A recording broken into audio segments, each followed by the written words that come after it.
കൃത്യം ശരിയായ രീതിയിൽ പുലരൂ എന്ന കാര്യത്തിൽ ആർക്കാണ് സംശയം?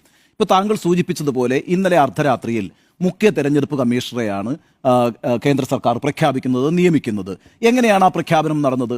നമുക്കറിയുന്നത് പോലെ പ്രധാനമന്ത്രി, അതുപോലെ തന്നെ ആഭ്യന്തരമന്ത്രി, ലോക്സഭയിലെ പ്രതിപക്ഷ നേതാവായിട്ടുള്ള രാഹുൽ ഗാന്ധി, ഇവരുടെ ഒരു സമിതിയാണ് ഈ പറയുന്ന മുഖ്യ തെരഞ്ഞെടുപ്പ് കമ്മീഷണർ തീരുമാനിക്കുന്നത്. ആ സമിതിയിൽ തന്നെ പ്രതിപക്ഷ നേതാവ് ഒരു ഡിസന്റ് നോട്ട് കൊടുത്തിട്ടുണ്ടല്ലോ. ആ ഡിസന്റ് നോട്ട് ആരംഭിക്കുന്നത് തന്നെ 1949 ജൂൺ മാസം തെരഞ്ഞെടുപ്പ് കമ്മീഷനെ എങ്ങനെ രാജ്യത്ത് നിയമിക്കണമെന്നത് സംബന്ധിച്ച് ഭരണഘടനാ നിർമ്മാതാക്കൾ ചർച്ച ചെയ്യുകയും ആ ചർച്ചയിൽ വളരെ പ്രധാനപ്പെട്ട ഒരു സ്റ്റേറ്റ്മെന്റ് അംബേദ്കർ നടത്തിയിട്ടുണ്ട്. ആ സ്റ്റേറ്റ്മെന്റ് വെച്ചുകൊണ്ടാണ് ഇന്നിപ്പോൾ എക്സ് വഴി പുറത്തുവിട്ടിരിക്കുന്ന ആ ഡിസന്റ് നോട്ട് ആരംഭിക്കുന്നത്.